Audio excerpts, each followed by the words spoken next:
A ju thash pak më parë që me hithrat, I zjeni, dhe I leni të tilla, shife?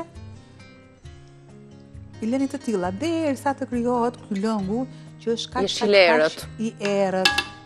E lëm paksa, ja, e lëm paksa të ftohet dhe më pas pike I kalon në çajnik, po lëre të ftohet. Dhe për dhe aroma është shumë e mirë. Të flasë Androniki, sa të doni ju? Po, që imagjino të ishte sezoni pranverës, tani që është dhe sezoni tipik I hithrave, po gjithsesi I kemi në frigorifer, në gjendje të ngrirë, në gjendje të thatë, gjithashtu ruaj një pjesë të gojëstërueshme të vlerave të tyre, kur duam që të pastrojmë gjakun, të sistemojmë gjitha organet, shkojnë në vend kur konsumon atë çajin e hithrës, duke përmbajtur hekurin që është kryesorja dhe sidomos personat të cilët vuajnë nga anemia, konsumimi I hithrave, I lëngut të hithrave, I çajit pra të hithrave, sa më pak të zjej aq më mirë është, ose duke I shtrydhur, ose duke I ruajtur, sepse themi që në proces termik, këto I kemi lakrat, falem të lakrat,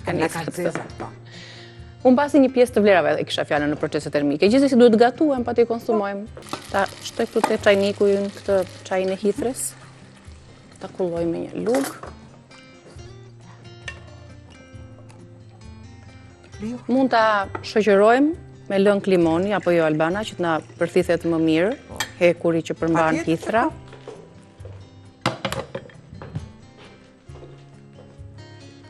Ta konsumoni kështu siç është dhe mund ta vendosni në frigorifer për ditët në vazhdim.